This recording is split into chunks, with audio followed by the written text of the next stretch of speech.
The body's built to move. We don't move anymore. All right, so we're completely now paying the consequence of all the non-benefits of activity. All right, what are the other benefits? Well, it ties in. Kids who exercise have far less depression. They suffer less anxiety. They're happier kids. Okay, kids who do activity grow and mature differently to kids who are isolated and do non-activity. They're far more sociable. They understand concepts of winning and losing and teamwork. Okay, kids who are not in sport are very intrinsic and don't understand those, and that holds them back in life.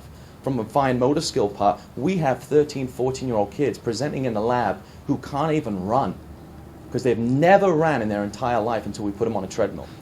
They have no fine motor skills, let alone catch a ball. They can't even run. You have to break down to these kids how to run again. That just sums it up to me, how far we've gone away from just getting our kids to be active. Now we're living the consequences of inactivity. We are now seeing an explosion in pediatric obesity. The paragraph that's in there states that it's 17% in 2006. Well, in 2009, from 12 to 17-year-olds, it's 31% in New Jersey. Wow. And we're celebrating the fact that we only rank 26th in America, tied with Missouri for our obesity rate. We're celebrating that fact. We're only 30% of our kids are obese and overweight. Let's jump up and down and hurrah, because that means 3 in every 10 kids is over 30th BMI. That's just great, because they're going to be at risk of obesity, which is a disease, not a social phenomenon. They're going to be at risk of diabetes. They're going to be at risk of hypertension. They're going to be at risk of social anxiety and depression from the isolation and abuse they're going to get in high school, which we've touched on. They're going to be at risk of arthritis in their earlier ages, because their body's going to break down carrying this extra weight.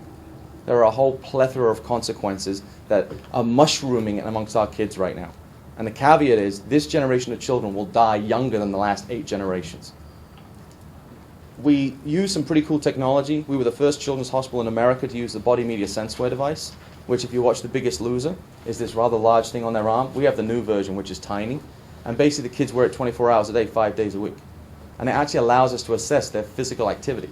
Do they walk? Do they run? Do they sit? How many steps do they take? How well do they sleep at night? How long do they sleep for? What time do they go to bed? What time do they get up? How many calories do they burn? And then we compare that to a food record. So what we're seeing is kids ingest 4,000 calories and burn off about 1,800. Voila. Those calories don't just disappear overnight. They get stored in the body as fat. So now, using some new technology called bioimpedance, we can assess their body fat percentages. The highest so far, 67%. In a child is fat in their body. Over half their total weight is yellow subcutaneous fat. That will kill them, as well as put them at risk of all those diseases we've talked about. Now our goal is to start melting that fat away. We tell them it's like lighting a candle. Exercise and proper nutrition will burn that fat away and allow you to live a healthier life. Kids-FIT goal is to have these children within healthy body fat ranges by the time they're 21. Because as it stands right now, 8 out of 10 adolescents who are overweight or obese will become overweight, obese adults. That's pretty scary that only 2 out of 10 are able to turn that trend around and make a healthier lifestyle for themselves. Okay? We see stroke rates becoming younger and younger. Cardiac risk factors plummeting down through the ages now. You've got 9, 10-year-olds hypertensive, red flag from gym because it's not safe for them to do. All right? It's like parents say, well, they won't drink milk, but they'll drink chocolate milk. All right, give them the chocolate milk if it means getting the milk in there. But let's look at how we make the chocolate milk. If you add a squirt of Hershey's, that's better than buying the carton of pre-made. So everything has a way around it. We don't ban things. We don't mandate you have to run 5 miles a day. We try and re-break the tradition of parents become the role models. Put the yard vac away, get the rakes out and say, son, daughter, come and help me rake the leaves. Or come and help me clear the driveway of snow, instead of the guy down the street with a plow will be here in 5 seconds to do it. We've moved away from all the traditional at-home activities and now just replace them with inactivity. All right, we use food as a reward. Do your homework and I'll order a pizza, or you can have friendlies, or we'll go to Maggie Moo's.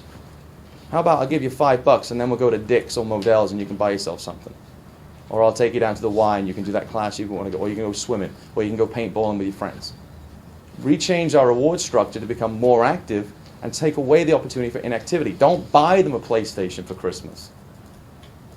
All right? Think about something else you can do. Buy them a mountain bike, buy a skateboard. There's something out there that they want, but the parents just need to think about what can we do to get our kids moving again.